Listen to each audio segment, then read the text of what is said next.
The following video is the presentation by social and mental health experts to the St. Clair County Teen Court Training for Peer Jurors on October 5th, 2024.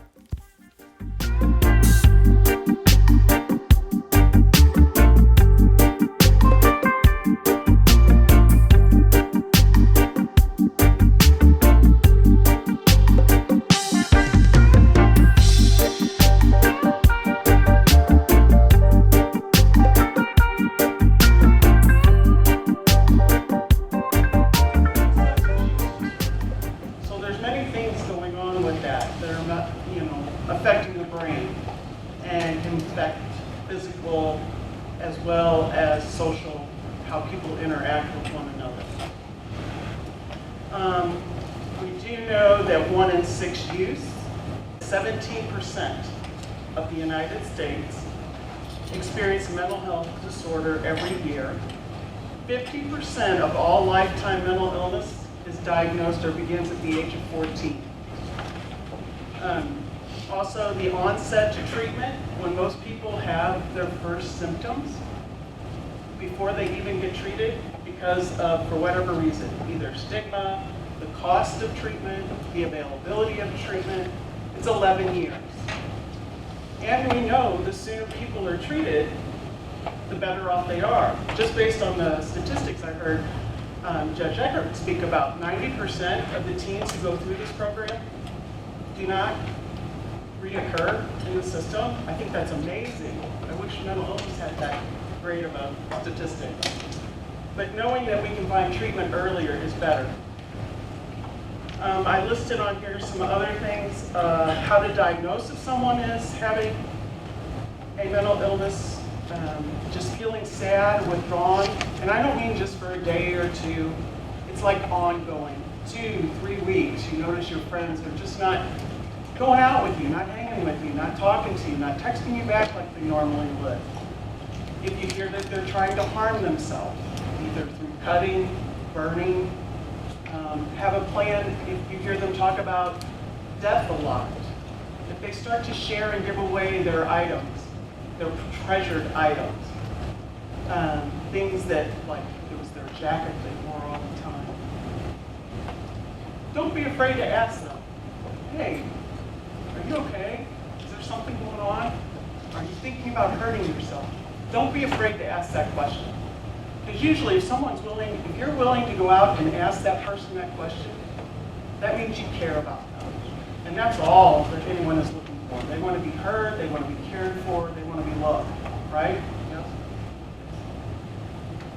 So if you also start to notice that you have overwhelming physical symptoms, heart racing, rapid breathing, difficulty breathing, just physical symptoms, a lot of stomach aches, a lot of headaches. It needs to be looked at. Maybe you're feeling depressed, and that's one way of not going to school or not being involved in things. Our body is a good gauge for what's happening in our brain. Seeing and hearing things and believing they're real, even though you yourself can't hear it or see it, that's an indication that there's a serious mental illness possibly going on. A drastic change in their mood or behaviors. Also, any erratic behaviors, risk-taking behaviors. Someone who you know never used drugs or alcohol all of a sudden is being excessive in it. Driving recklessly. Those are all indications that something has changed and needs to be evaluated. Some of the remedies or resources are listed down there. A lot of great things. Use meditative breathing. Get off, get quiet, breathe in. And has anybody ever heard of box breathing before? No? Yeah. Breathe in, breathe out, or hold. Breathe out, hold your breath. Breathe in, hold your breath. And that's all to a count of 4 on every part of the square. And it just helps slow you down.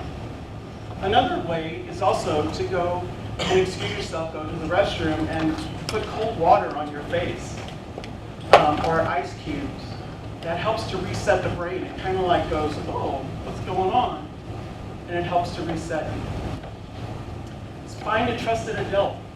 you speak to the first one and you feel like they're getting listened to, you find another one. Don't stop until you find someone who's willing to listen to you. Speak to your counselors at school. They have great connections through Centerstone, Chestnut, Hoyleton, Comprehensive Behavioral Health. These are all great organizations that can help you. What else can we talk about? Call a friend, text a friend, call 988. There's a NAMI number there, the 1-800-HELP number, and you can also text a friend. Text friend to that number, and you can just have a texting conversation. Nobody needs to know you're having that conversation.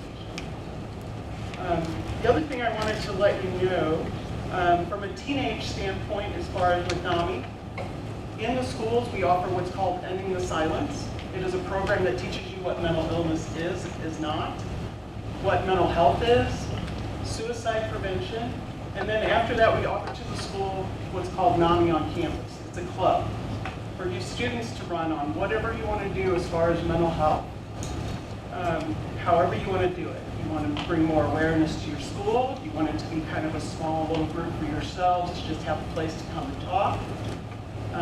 We also offer what's called Positivity Counts. We bring our therapy dogs in. Usually it's a couple times a year, usually around finals, and you're invited to come to the room, pet the dog, take a break, get some water, granola bars, some fruit. It's just a time to drop your anxiety. What else? Exercise, that was the other thing I wanted to mention, which looks like a lot of you are pretty fit. So exercise, 20-30 minutes, increases your dopamine, which is your feel-good hormone. Makes you feel better about yourself. And the last thing I want to say, you guys will be dealing with some hard topics when you come to court. I want to make sure and encourage you to take good self-care of yourselves. Make sure that if you're having trouble with something, that you go to Judge Eckert or one of the other adults that is in this program. Talk it over with them. It's a lot to process. Don't be afraid to do that, okay? Don't hold it in. Journal it out, whatever you need to do. So thank you.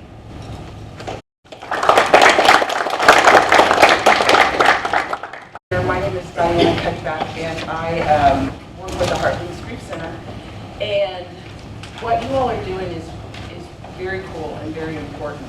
And today, we've got a whole room full of people with different experiences and different viewpoints. And some of you are going to hear things that hit on triggers. And I know we've all talked about if something bugs you, get up, take a walk, go to the bathroom, take a break, get a drink.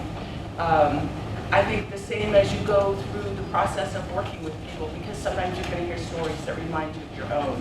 So thanks, Kelly, for some of those ways of kind of taking care of yourself. I love, though, that you all, you're spending a gorgeous Saturday here, so you're committed and care. And what you're doing really makes a difference. And so I'm part of one of the organizations that sometimes people send people to.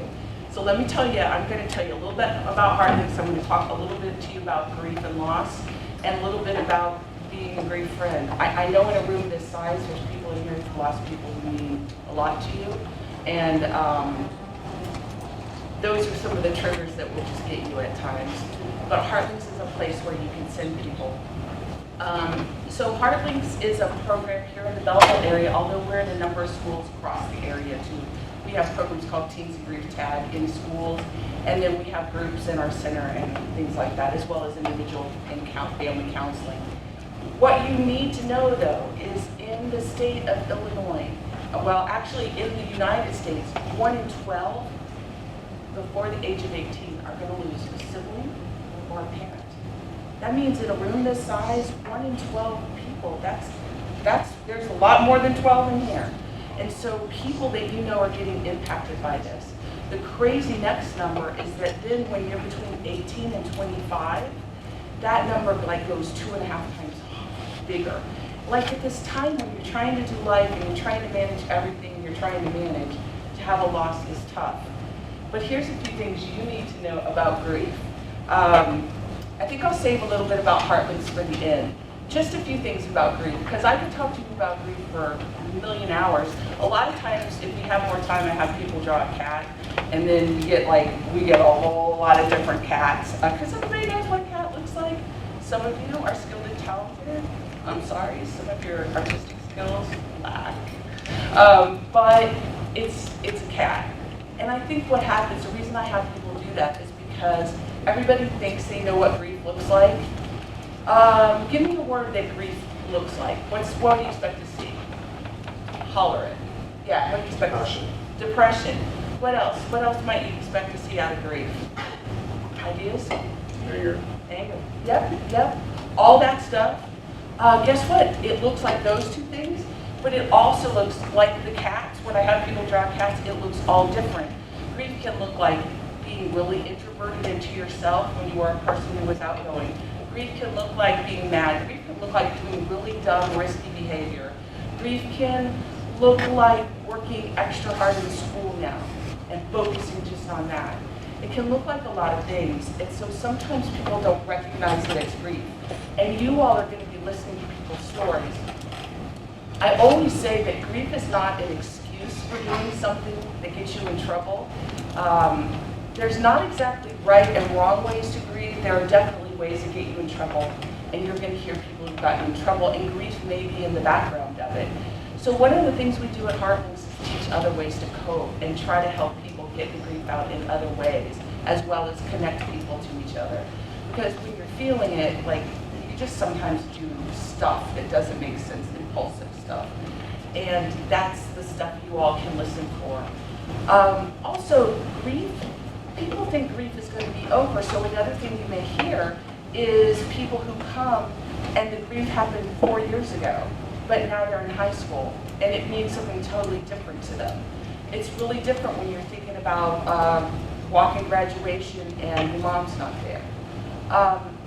Grief doesn't have a timeline. People think it has a certain amount of time, but it doesn't. It just keeps going. Who has heard the word closure in here? I know you have heard that word. Okay, could you please forget that word? It is not a thing. Closure is not a thing where it comes to grief, because like people who lose somebody, they don't want to forget them. They don't want to close that off. They just want to figure out how to go on without hurting so bad that they can hardly breathe. So I always tell people that if someday you hear on the news there's some crazy woman in Belleville Fountain screaming and hollering, there is no closure, would you just come pick me up and take me for ice cream or something, because I have lost my mind. But I think I want you to listen for those things as you're listening to people tell you stories. Again, it's no excuse. It is a reason, though, that they may need other kind of supportive services. So grief doesn't have a timeline. It doesn't close off. Grief looks different in a family. You may lose one person, but it's like you lost somebody different to everybody. I can remember being in a group upstairs with a mom who lost a 14-year-old. A long time ago, it was a tragic thing, and it was an awful way it happened. And downstairs there were like 3 of her kids in different groups. And the one that was in the littlest group, he's 4. The mom was upstairs really just, so upset. And the 4-year-old was going, I don't care, he was mean to me and I didn't like him. But that was his truth. And so sometimes the truths we have when we're 4, we rethink when we're 12, and sometimes they get us in trouble later when we're 15. So just keep your mind open about the timeline of grief, okay? And last, it's also not linear, so grief doesn't like go, just get better like this. It's like you're good, you're bad, you're good, you're bad, you're all over the place. And that's like some of the things Kelly talked about with mental illness and trauma, and some of the other stuff we're going to discuss, you're going to hear today. It's all over the place. So know that it's not necessarily linear. Finally, some people lose somebody in a stigmatized way. They have a loved one who dies due to an overdose, or a disease that we are uncomfortable with, or by suicide. Those are hard ways to lose people, and sometimes it means you can't talk about them as much, or people won't talk to you about it. So keep your ears open for that. Sometimes you end up with what's called disenfranchised grief. Like, people will say, well, you should have known. They lived a bad life. You should have known this was going to happen. And so it's like you're not allowed to grieve. With that, that make you angry, it would make me angry. And I might go do some stuff to deal with my anger. Again, not an excuse, but a reason. If you're not allowed to have the grief that is theirs to own. Heartlinks, the things you need to know. I wish that we could serve everybody, but we serve people before and after a loss due to death.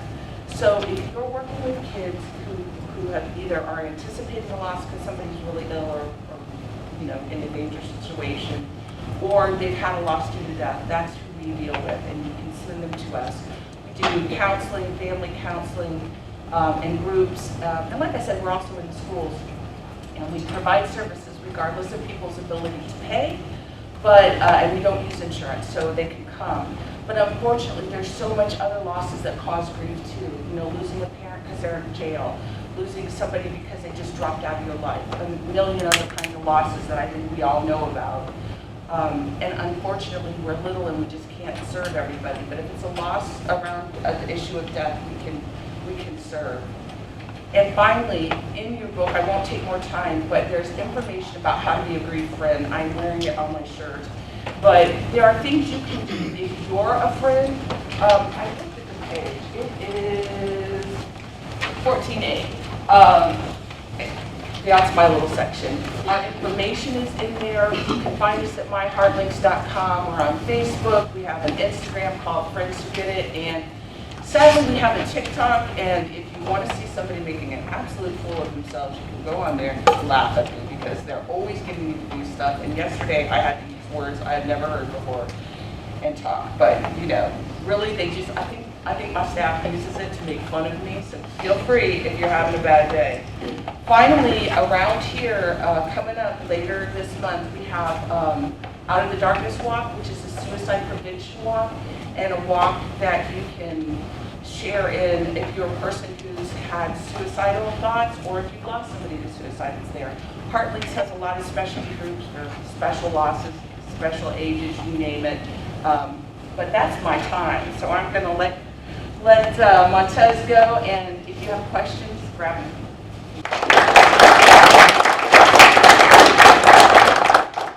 Awesome. Good afternoon. So before I do begin, thanks Kelly and Diane for the lovely information they've shared already, because I think it's complementary to what I'm going to be talking to you all about when it comes to alcohol and drugs. Now, I don't want to read from what I had in the manual because you'll be able to read that later as well, but I would say I do want to survey the room really quickly to see what age ranges I have in the room. I know it's teen court, but so do we have anybody under 13? Okay, so 13 and older. Do we have anybody over 18? No? Well, okay, so you guys are really in the age range of where alcohol and drugs are really a big thing and impressionable, especially when it comes to some of the things that Kelly and Diane talked about. When you're dealing with grief, you're dealing with suicidal thoughts and just mental health issues. As young adults and teens, you sometimes don't know who to turn to or how to deal with those issues. So, you see your friends or friends say, drink, smoking, all these different alcohol and drug uses. But understanding that if you look in the manual, alcohol is a legal substance for those over 21. But we don't have anybody in the room over 21. So that should be a thing to say, hey, I probably shouldn't be doing this because the United States has made a law to say if I'm under 21, I should not be consuming alcohol or drugs. But also understanding that, with that, if you have friends or you have peers that are consuming alcohol or drugs, and I'll say drugs are not just, weed or anything of that, marijuana or anything of that nature, but you think about those prescription drugs. If you have friends that are taking prescription medication, you shouldn't be taking it because your doctor didn't prescribe it to you, so that means it's not for you to be taking. And if you have folks that are offering you illegal substances or alcohol, having the ability to be able to let folks know and kind of be strong enough to turn it down and, you know, tell folks it's not good for you to use, because when we think about alcohol and drugs, what positive benefit are you getting from using it? Even when you get over 21, I'll tell you, there is no positive, aftermath from using any type of drug or illegal substance. So you really shouldn't use it at all. But when you see some of the cases that are going to be coming into teen court, remember though, put yourself in those individuals' shoes and think about the different things that they could be dealing with. As we heard about suicide, and we heard about mental health, we heard about trauma and things that we're going to be talking about today. You all are in a time in your life where you're young, you're trying to figure out life, everything's hard and you want to be perfect and you want to just, really impress those that are meaningful or are important to you and your parents. But you would think if you were to use alcohol or illegal substances, and as we think about some of the legal consequences or some of those health consequences to using those substances, driving under the influence at a young age, you could end up not being able to get a license for almost forever. You think about the repercussions of driving under the influence. You could hurt someone, yourself, or both of you all. And then thinking about just drug possession, having drugs on you, that can lead to serious consequences, from a misdemeanor to felony charges that could then create different barriers and challenges as you get older. And you're trying to go into your career and things of that nature. So really take time to, as Kelly and Diane even shared, find those healthy coping mechanisms. Like they said, journal, finding a trusted adult when you feel like you're having problems, to be able to go to them, so that way you're not participating in any type of risky behaviors, because when you are partaking in some of those risky behaviors, it can really cause you to do some bad things that when you are back in a sober state, you're like, oh wow, I probably shouldn't have done that. It can be a little embarrassing.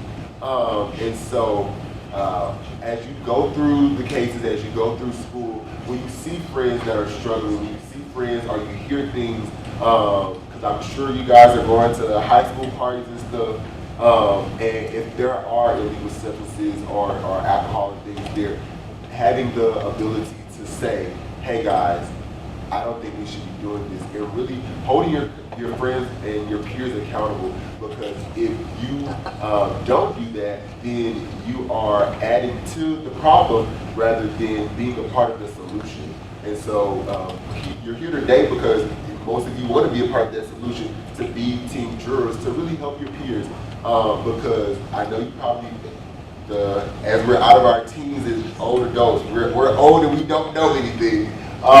So being able to really have that peer support means a lot. And when friends or peers are able to hold each other accountable, it means so much more, because at that point you have someone that is within your age range that you trust, that you can really actually listen to, because you all are probably experiencing some of the same or similar challenges and barriers, and you can help them to lead to healthy coping mechanisms if they're ever having problems, rather than resorting to using alcohol or illegal substances, because it can just be a downward spiral when you partake in some of those activities. And when you think about some of those long-term effects when it comes to health, it can lead to mental health issues. It does cause trauma, because when you're under the influence, you're not in your right state of mind, so you can be doing violent acts of behavior and all types of things that you necessarily wouldn't do if you were in your right state of mind. So think about that as you go through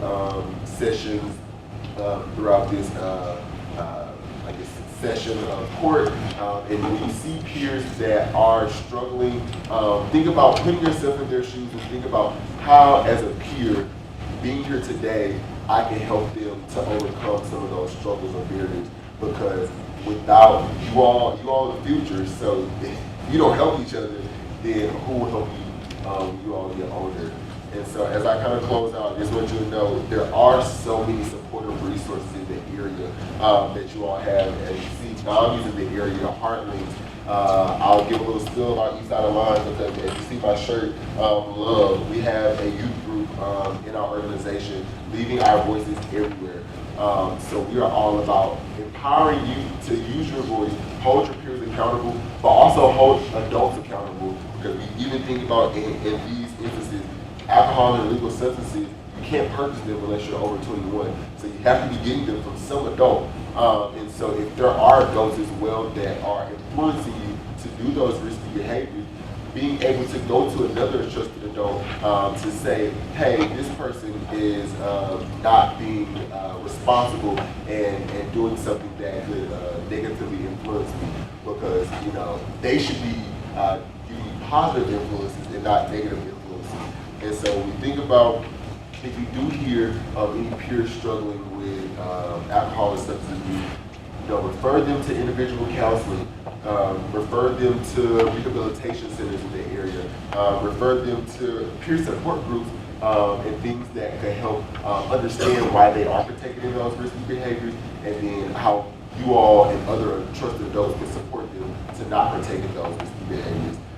So that is my time, and I will pass it off to Dr. Anita Bazile, and she will talk to you about trauma. All right, let's give my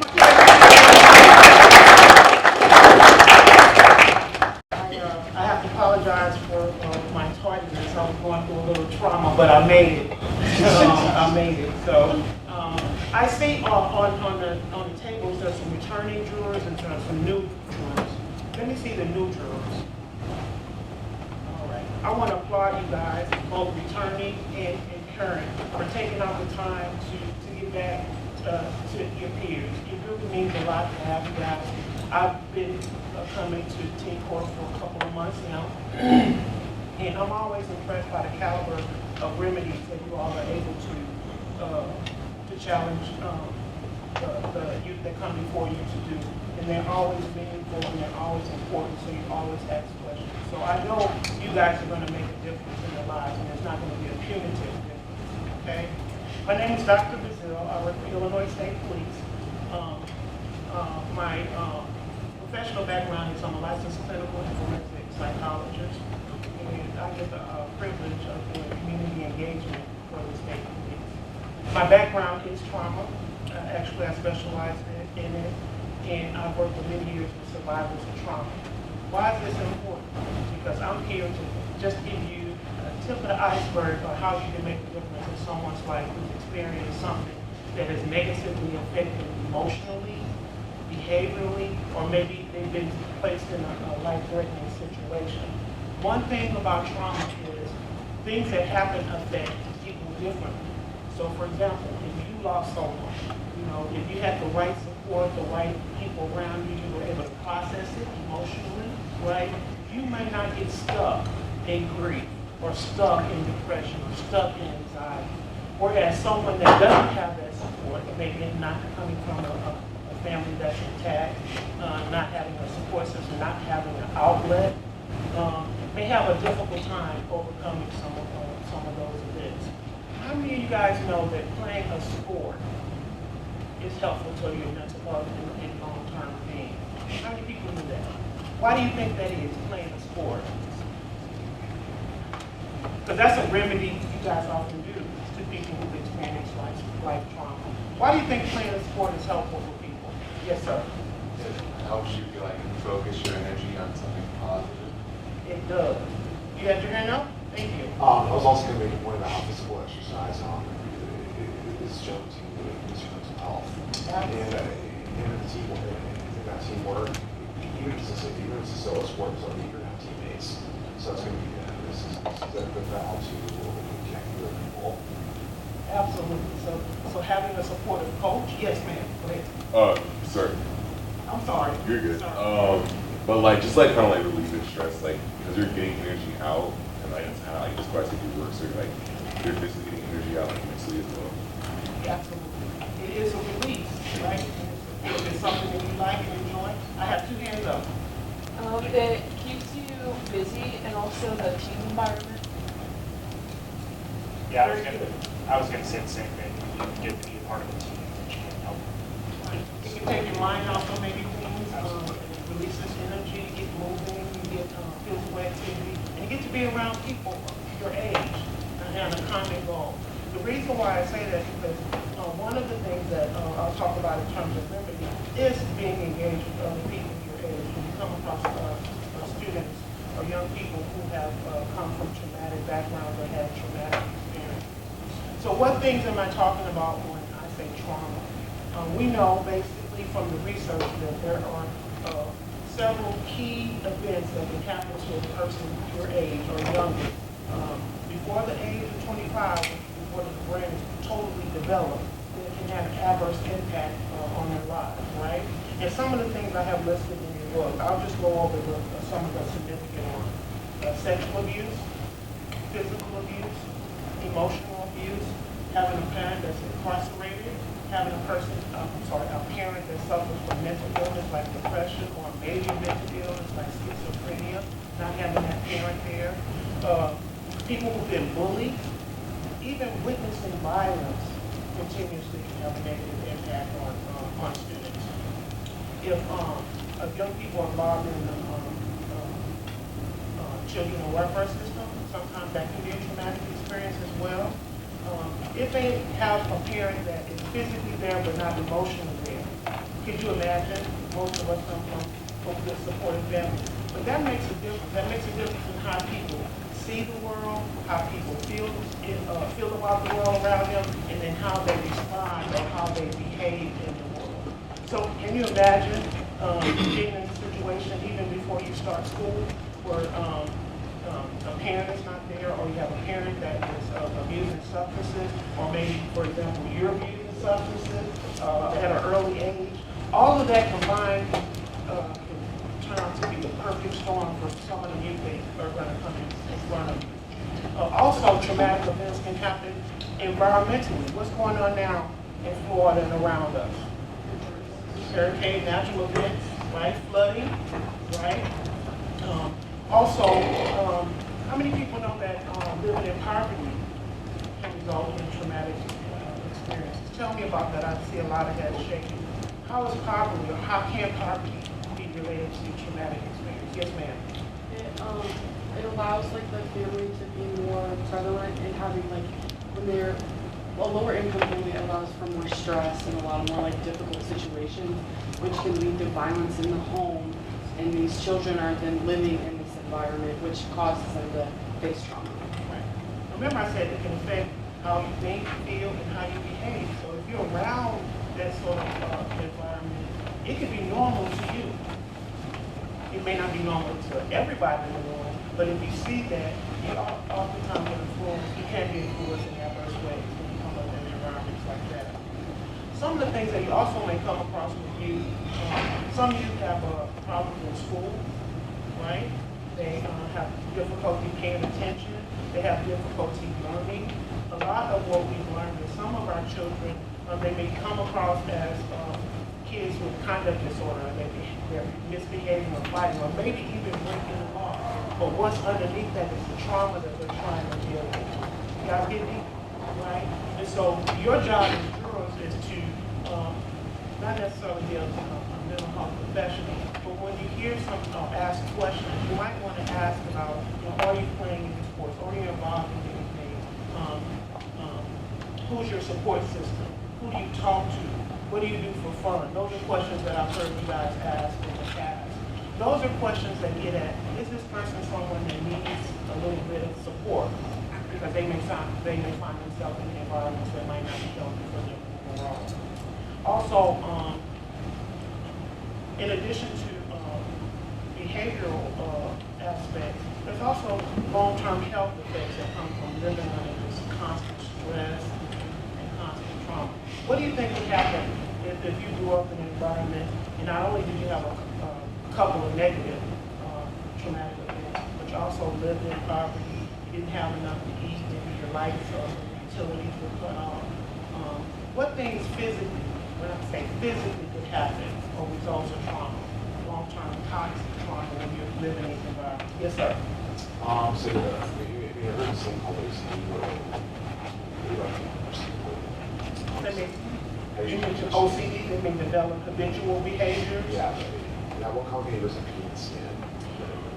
Happens a lot. Yeah. Someone else have their hand up? Yes, ma'am.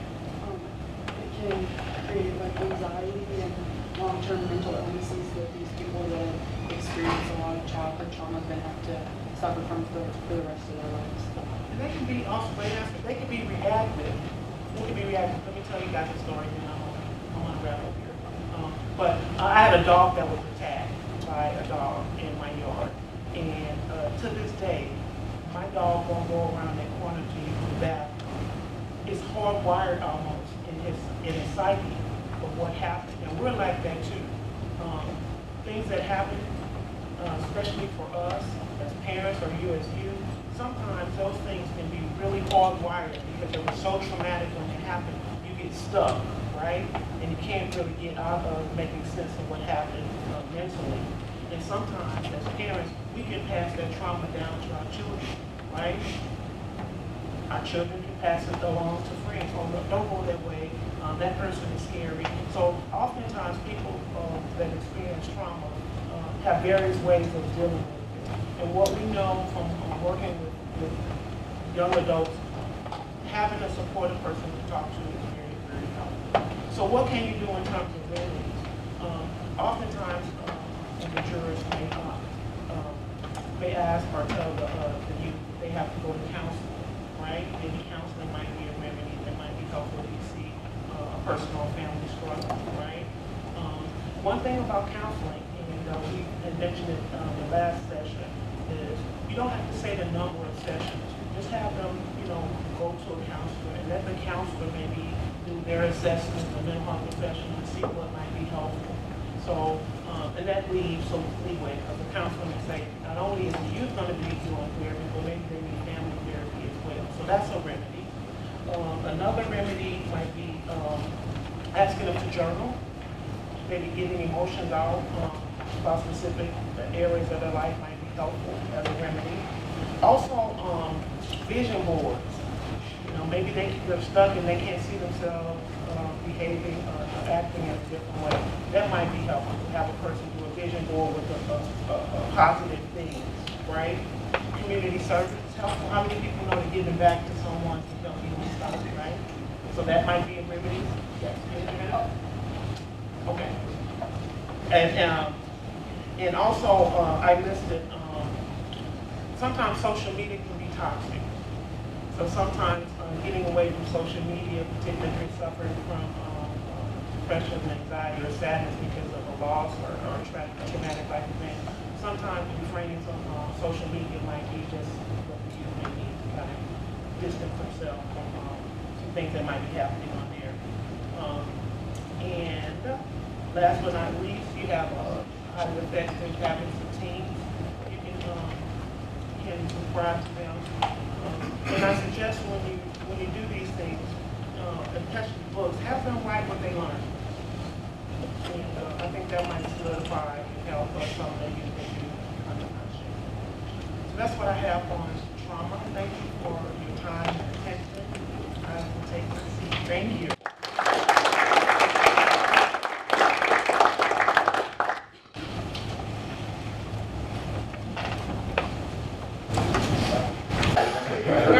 Alright, my name is Elijah. I'm here to talk to you guys about sex trafficking. So I want to give my little disclaimer first before we get started. If anybody needs to step out, please feel free to step out. I always do the thumbs up, thumbs down, so if you need somebody to follow you out, please give the thumbs down. If you're good and you're just going to the restroom or something, give thumbs up. So, I come from Bloomington Youth and Family Services, which is a child welfare agency. We work with all different types of services. So the service that I'm going to talk to you about today is our HALO program, and it is healing and loving oneself. So that is our program for youth trafficking. So what we work with in this program and what we're really looking at is individuals around your age. Who's 13 in the room? Anybody? We've got one. 14, 15?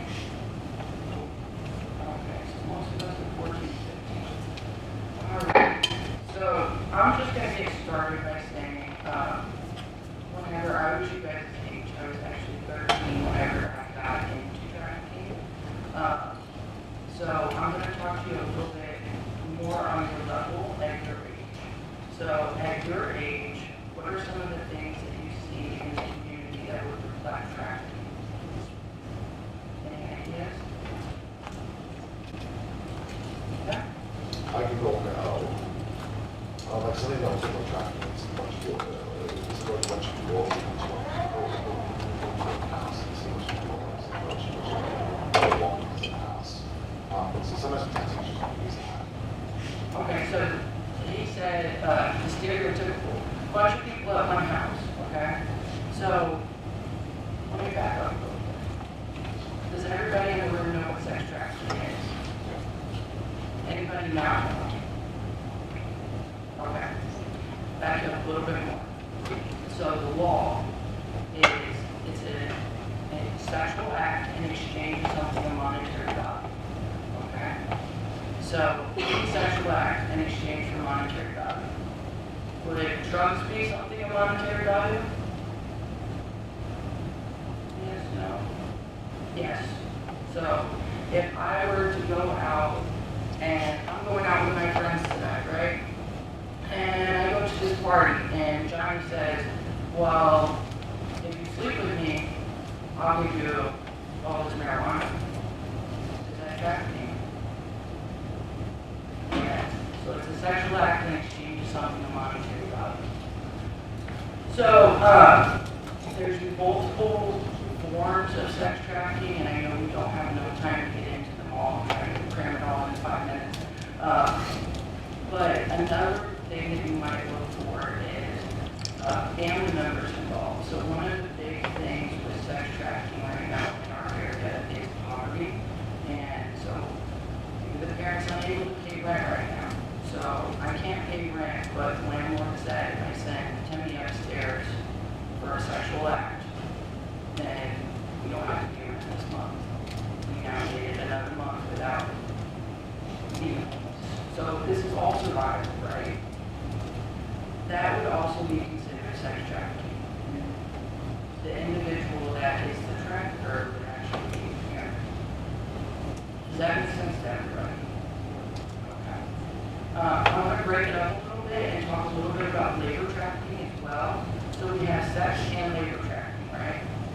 So sex trafficking is a sexual act in exchange for something of monetary value.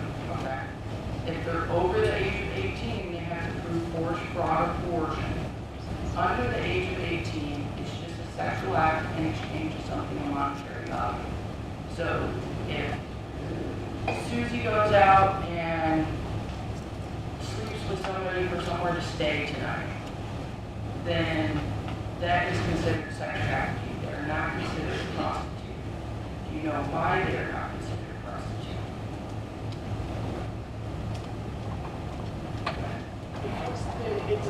It's not really a wanting to be. Like, Okay. maybe places now. Because they're going for a need, they're trying to meet their needs. That's a good point. Anybody else?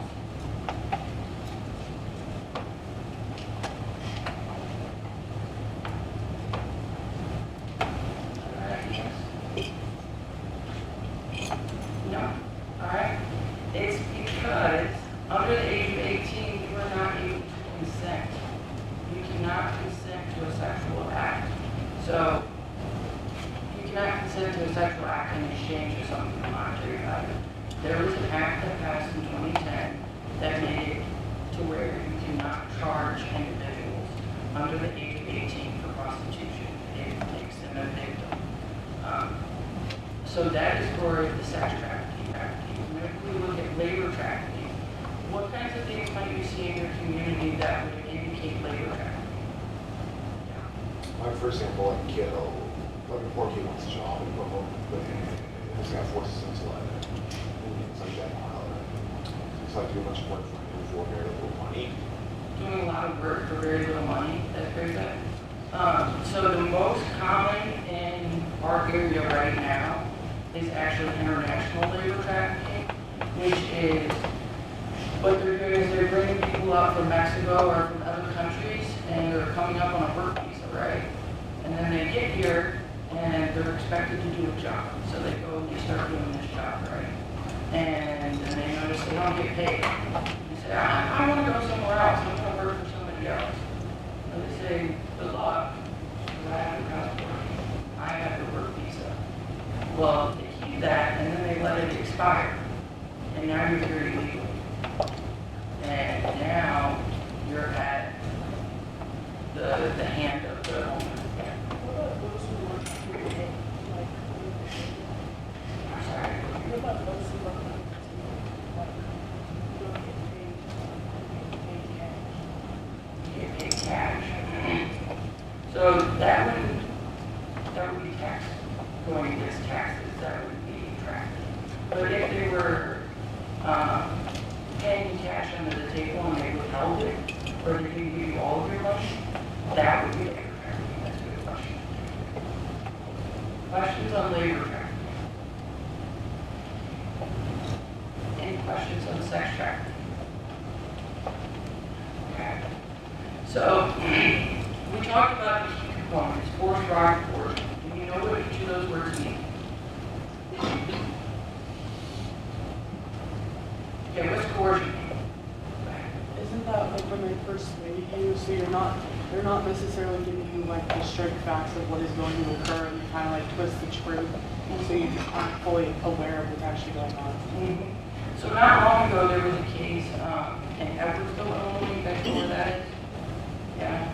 Okay, not long ago, there was a case in Edwardsville, Illinois, where there was, there was individuals going around saying that they were going to have a modeling agency, right? And they went to all the parents and they had them sign these paid contracts and all of these things. And they said, you're going to be a model, we're sending you down to Florida.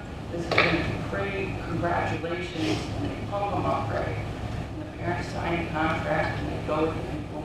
They went down to Georgia, they didn't make it to Florida. And they sold them. And they sold them into sex trafficking. So it wasn't that long ago, I think this was about 4 or 5 years ago. You can look up the case. It's a very interesting case that both have labor and sex trafficking involved.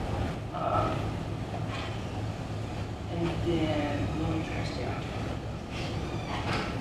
So, Chris, whenever you guys are out there doing your stuff and you're looking, you have these people coming through, chances are you're going to see a lot of victims come through that don't know that they are a victim.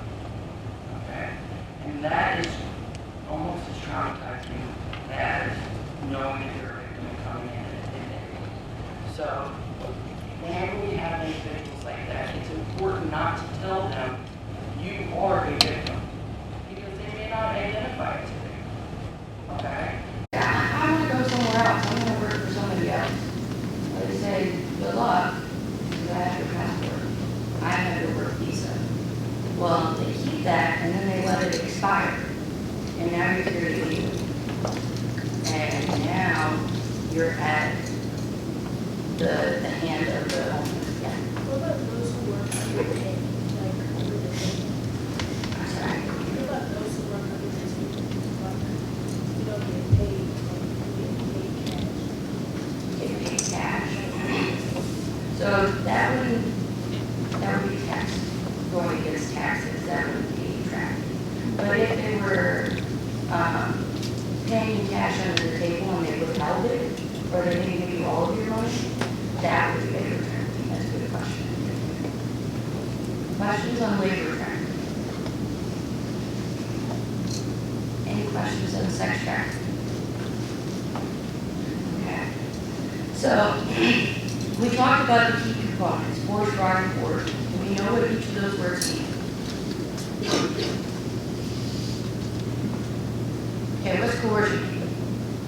Isn't that like when they persuade you, so they're not necessarily giving you like the straight facts of what is going to occur, and they kind of like twist the truth, so you aren't fully aware of what's actually going on. Mm-hmm. So not long ago, there was a case in Edwardsville, Illinois. You guys know where that is?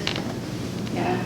Okay, not long ago, there was a case in Edwardsville, Illinois, where there was, there was individuals going around saying that they were going to have a modeling agency, right?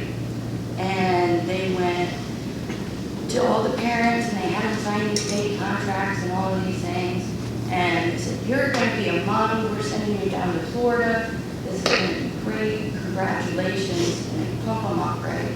And the parents signed a contract and they go with the people. They went down to Georgia, they didn't make it to Florida, and they sold them. And they sold them into sex trafficking. So it wasn't that long ago, I think this was about 4 or 5 years ago. You can look up the case. It's a very interesting case that both had labor and sex trafficking involved. And let me try to stay on time. So, Chris, whenever you guys are out there doing your stuff and you're looking and you have these people coming through, chances are you're going to see a lot of victims come through that don't know that they are a victim. Okay? And that is almost as traumatizing as knowing that you're a victim and coming in and admitting it. So, whenever we have individuals like that, it's important not to tell them you are a victim because they may not identify as a victim. Okay? They might identify as a survivor or a thriver, so they might feel like they're past that, or that wasn't their story. They don't identify with that. So it's important not to say those things, that you're a victim. Another way that you can handle it is you're an individual that has experienced A, B, and C. Do you know that the law states a sexual act in exchange of something means this crime? So you can say that it's a crime and it's a crime done against them, but don't call them a victim. Does that make sense? Yes.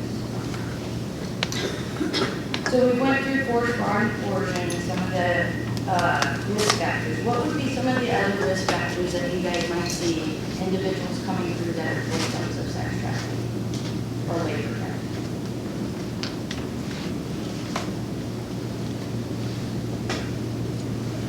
Who's heard about sexting? Not as many as I thought, okay.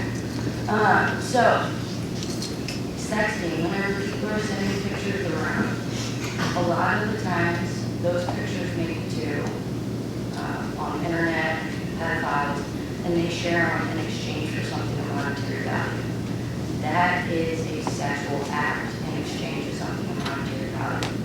So whenever you're watching these cases and you're trying to identify what's going on, if you notice that there is some sort of nude pictures or something like that, that is an indicator for their attitude.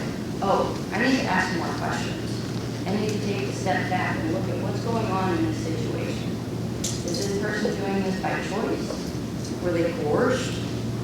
Were they lied to? What's going on in this situation? So that brings me down to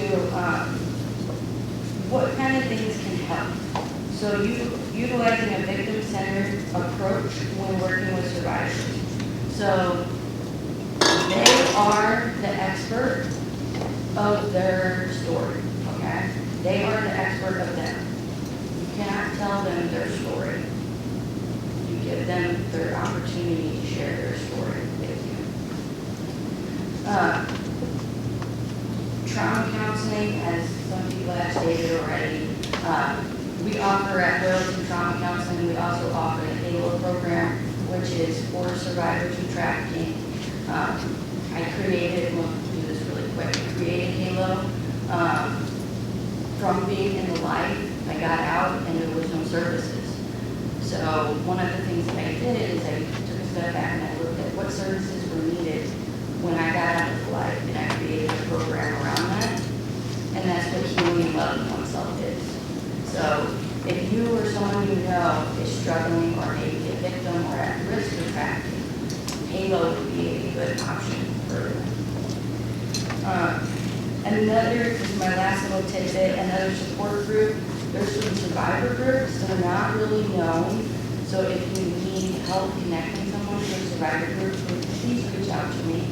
I will be more than happy to connect you with the survivor group. Theres also NA and AA. Have you guys heard of NA and AA? Narcotics Anonymous and Alcoholics Anonymous? Yeah. With that, I'll open it. Do you guys have questions? Then I'm supposed to do that.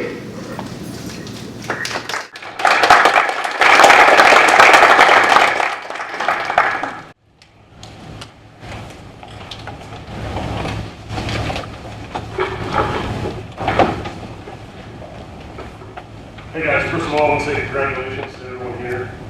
This is a very prestigious thing that you're doing right now. It's great. I'm proud of it. Amazing. It says a lot about you as a person to be able to come in and where your teachers and team court workers can help you in order to evaluate these vendors that come to you and for you guys to be able to get out remedies. So it says a lot about you. I want to talk to you. I am Nick Clair. I'm a detective with the Fountain Police Department.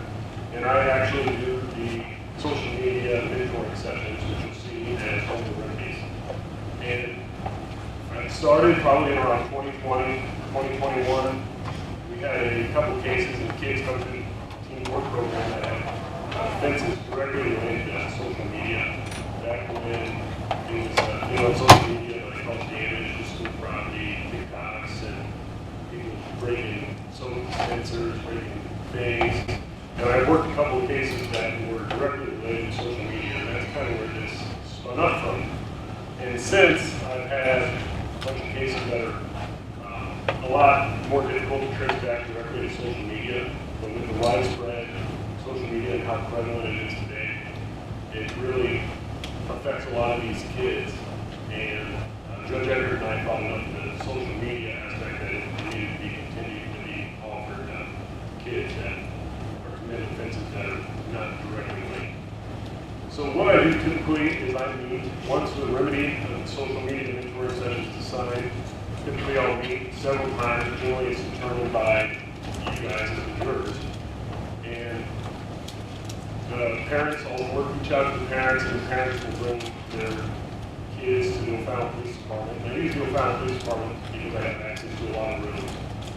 And I try to meet with the kids generally one-on-one without the parents because I want to be able to, when the kids open up to me as a mentor, and I don't want them to be withholding any information because of the parents being there.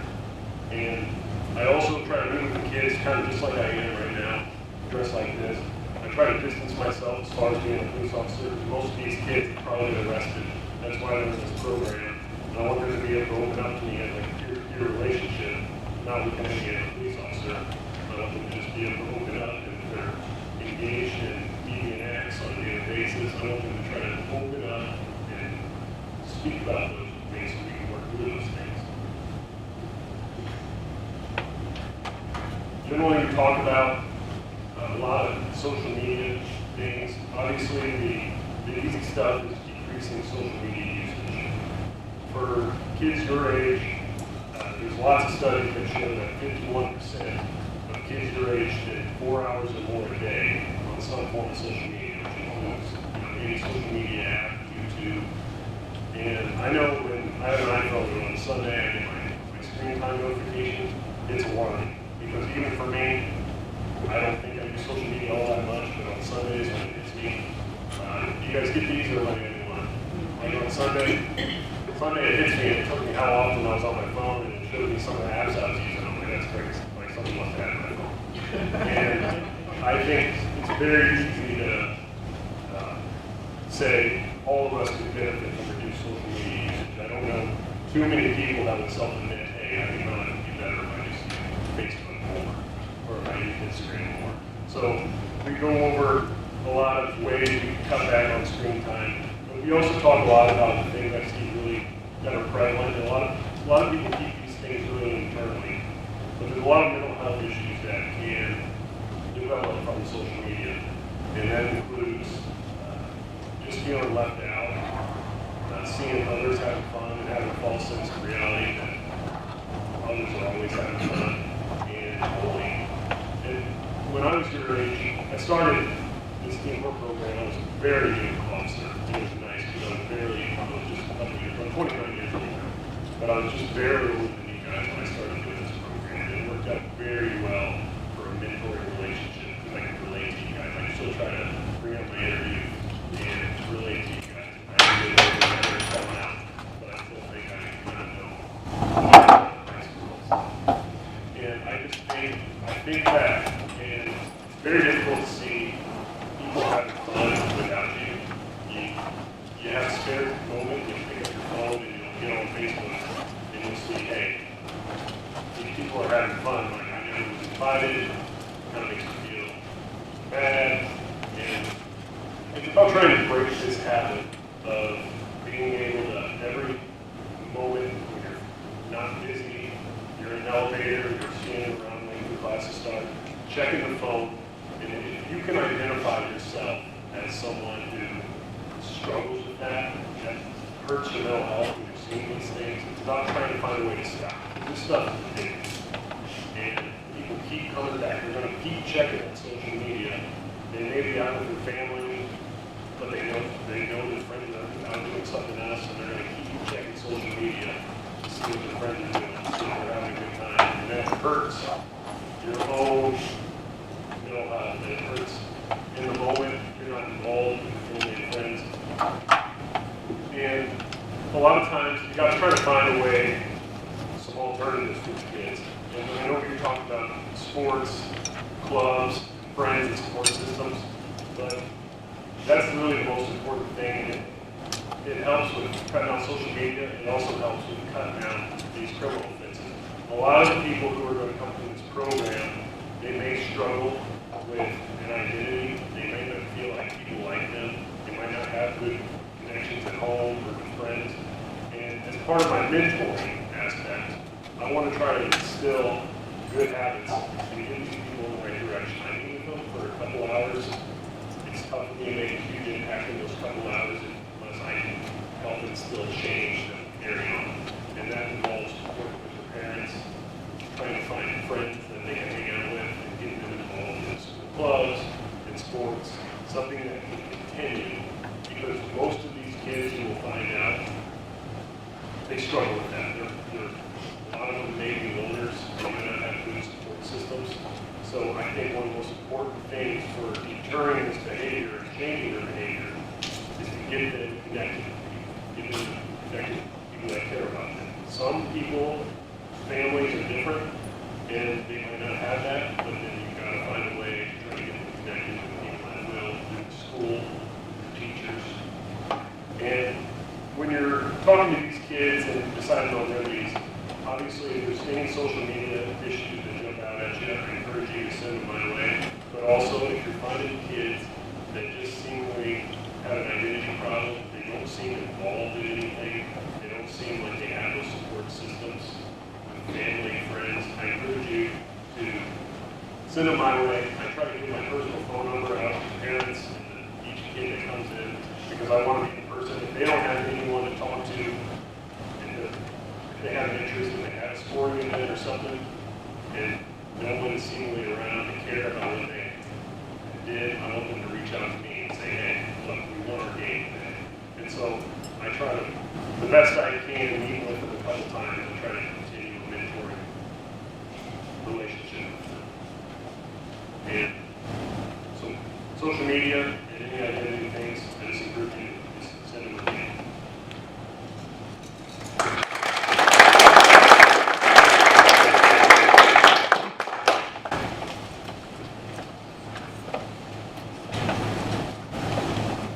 I think it might be good for us to just jump right in to your questions, because I kind of hate to lose you for about 5 or 10 minutes and come back with maybe some things that are on your mind. So while we've got wonderful experts here, why don't you come, raise your hand up on me, and let's get some questions in. How about some questions? For the social media mentoring, how many sessions do you think would be most effective for us to recommend for, say, somebody that we find? I feel we're better off with more sessions of a shorter duration. A lot of times, like, we use hours and stuff, and that just allows me the ability to follow up more often. What we run into a lot is a lot of these people legitimately are going to have transportation issues, and they might not have the ability to get transportation all the time. So sometimes it's going to be on a case-by-case basis. If you find people with good support systems, good families that seemingly are very interested in this program and getting their child the help and the relief they need. Generally shorter durations and multiple sessions. Like 3 sessions is the most I think I've done, but I like 3 sessions to be able to span that out over a month, just to ensure that there's follow-up with, hey, did you go out for the chess club or anything?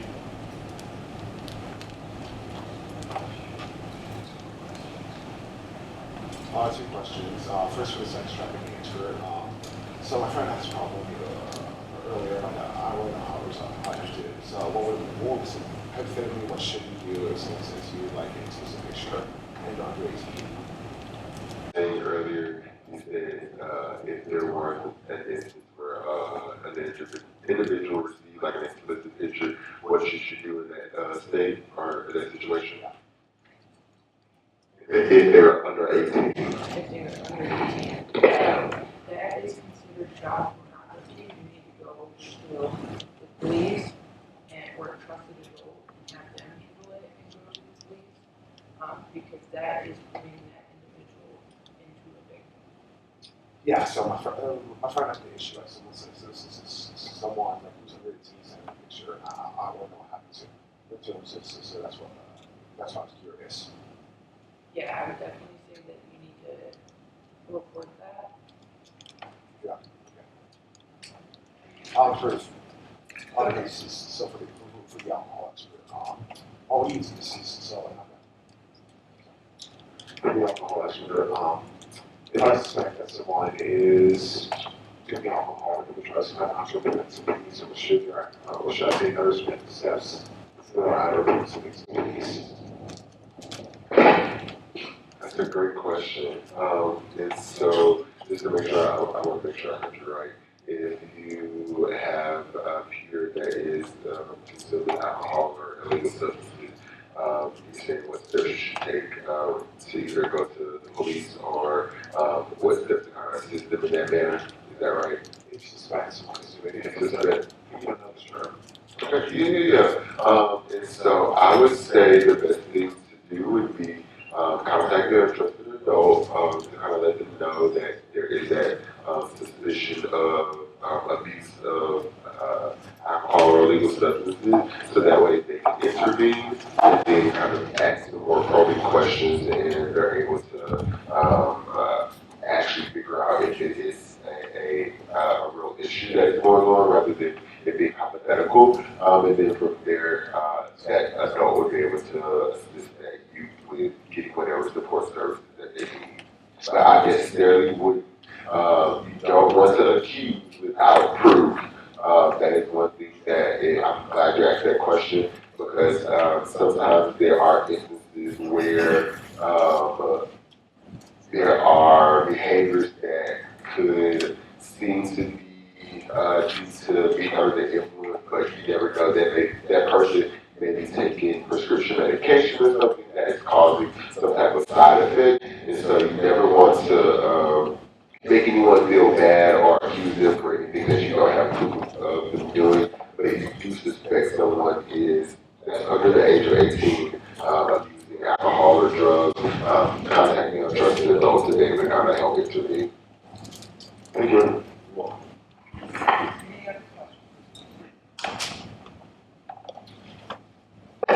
I have a question, and I think probably Alexis and Nick could probably maybe artificial intelligence. It's right here and going to be coming faster and faster. Is there anything for the peer jurors to listen for, and anything that they should listen for that people are doing that because of AI they shouldn't because it makes them more likely to be a victim or bullied or something now that it's coming in with regards to social media? Right now, with the state of artificial intelligence, is people can reciprocate voices and images, people that know what they're doing, and we do get reports of people getting calls, and the dialogue is in the voice of someone they know, and someone posing as that person talking through like a computer and asking for money, saying, I'm in jail, I need to be bonded out, or send money.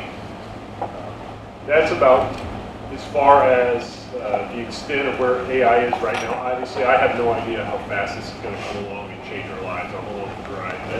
But right now, the biggest cases are something where they're making it seem hackers and people are making it seem like they know you, they're related to you, and then they're using their voices and photos. Alexis, not a whole lot. I would just say that, since they have the ability now to change their voice and they can make themselves sound younger, I would be very cautious and very aware of meeting people online and going out with them afterwards. I know that there's like dating apps and things like that, but there's a reason why dating apps are 18 and up. So just be cautious of that because you might end up, I went on a sting operation a few years back, and one of the biggest things is like they were using AI, like the officers were using AI to change their voice to be younger. And that was just to get the trafficker to come to the location. So I don't know so much on the future aspect yet, but I know just based on what we've had so far is just the changing of the voice to sound younger, where they're saying that they're younger and then they've changed their profile or they've got fake IDs to show that they are younger and they're actually not.